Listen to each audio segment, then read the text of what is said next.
Sir ఆ రోజు నేను అన్న మాటలకు మీరు హర్ట్ అయ్యారని నాకు అర్థమవుతుంది. కానీ ఏదో నా భార్య మీద ఉన్న ప్రేమతో అలా మాట్లాడాను. కానీ మీరు అవన్నీ మనసులో పెట్టుకుని నన్ను ఉద్యోగం నుంచి తీసేస్తారనుకోలేదు సార్. ప్రభు, నీ మీద కోపం ఉంటే నువ్వు పిలవంగానే నీ ఇంటికి వచ్చేవాని కాదు. ఆ రోజు ఏదో కాంప్లిమెంట్ ఇచ్చానంతే.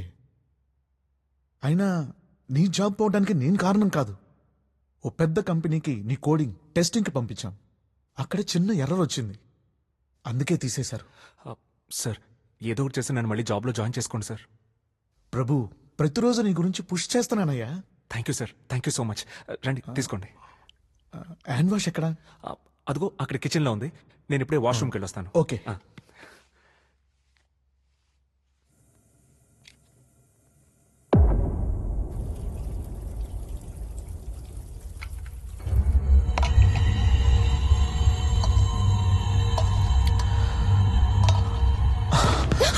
ప్లీజ్ అరవకు.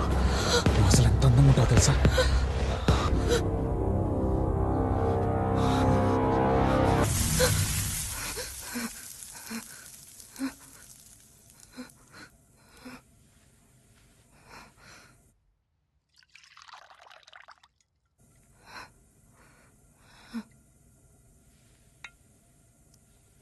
హ్యాండ్ వాష్ ఎక్కడా?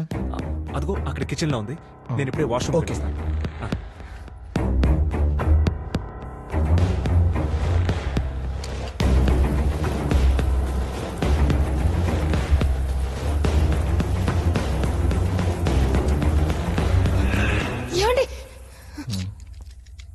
ఏమైంది? ఏంటి? నాకు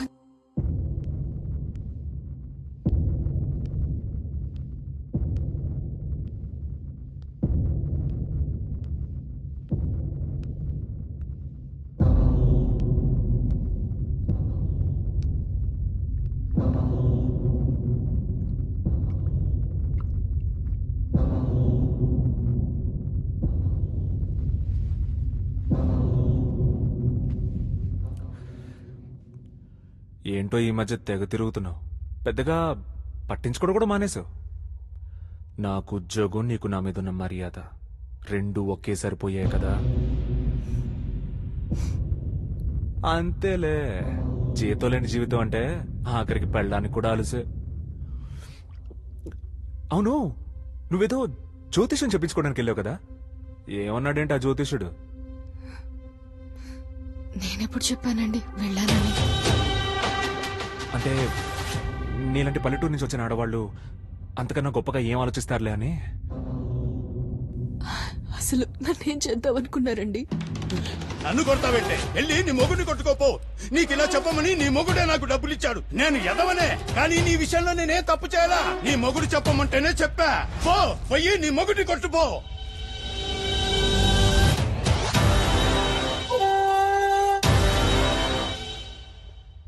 ఓ చెప్పేశాడా? చెత్త. అంత కష్టపడి ప్లాన్ చేస్తే అసలు అలా ఎలా ఓపెన్ అయ్యాడే? సర్లే, ఎలాగోలా మ్యాటర్ ఓపెన్ అయిపోయింది కాబట్టి క్లారిటీగా నేనేం చేయాలనుకుంది నీకు క్లియర్గా చెప్తాను.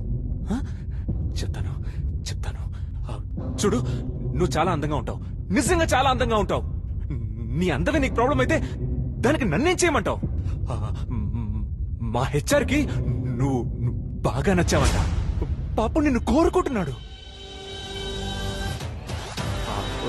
ఆ ఫీలింగ్ తప్పే అనుకో. తప్పే తప్పే తప్పే తప్పే కాదు, నిజంగా తప్పే. కానీ నాకు తప్పనిపించట్లా.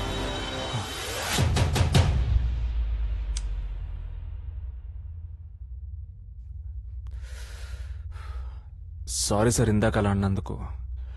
మీరు ఫ్రెండ్స్ ముందు అలా అనేసరికి రియాక్ట్ అవ్వాల్సి వచ్చింది అంతే.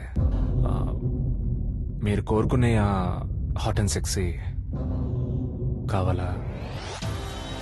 ఎలా? ఎలా ఏముంది సార్, నెలకి ₹1,00,000 జీతం, దాన్ని 2.5 లక్షలు చేయండి, సెట్ చేస్తా. మరి అంత ఆలోచించకండి. నేను అనాథ నా కొడుకుని. నాకు మనీ అనే ఎమోషన్ తప్ప వేరే ఏ ఎమోషన్ ఉండదు. ఇది సిచ్యువేషన్. పోనీ జాతకం కోసమైనా పడుకుంటామని ఆ హెచ్ఆర్ గారిని ఇంటికి తీసుకొస్తే అతి పాడు చేశాం.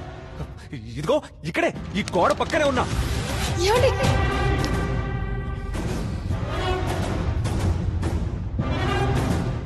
ఏమైనా జరిగితే విందామని. అబ్బే లేదే, ఏమండి అని ఏదో జరిగినట్టు అనిచేశాం. చెత్త మొహందానా. అసలు అసలు నేను ఎంత కష్టపడుతున్నానో నీకు తెలుసా? నువ్వు అదే జ్యోతిషుడి దగ్గరికి వెళ్ళడానికి ఒక ఆటో సెట్ చేసి, అక్కడికి వెళ్ళాక ఆడదంతా చెప్పడానికి డబ్బులు సెట్ చేసి, ఈ నెల రోజులు ఉద్యోగం పోయినట్టు నీ దగ్గర యాక్ట్ చేసి, అసలు ఎంత ఎంత మెంటల్ స్ట్రెస్ ఫీల్ అవుతున్నాను అర్థం అవుతుందా? పోసుందరే.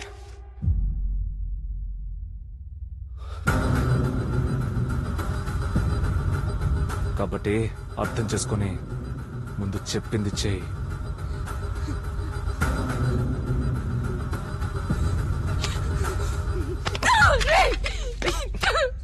సుందరి, సుందరి, ఆగు. ఏయ్, సుందరి, చెప్పేది వినో. ఏయ్, నన్ను ఇంకోడికి ఇవ్వడానికి నువ్వెవరు నువ్వెవరు?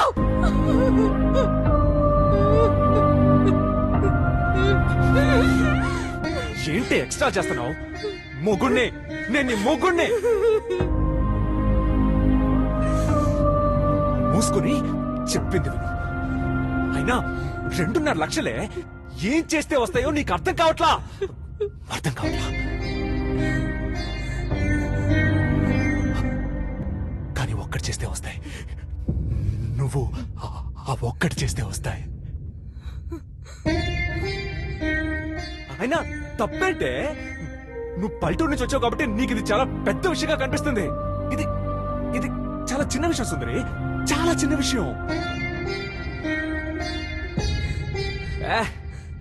అయినా ఇంకెక్కువ డిస్కస్ చేసే ఓపిక నాకు లేదు. మ్యాటర్స్ అన్ని క్లియర్ కాబట్టి నేను చెప్పాల్సింది నీకు చెప్పాను.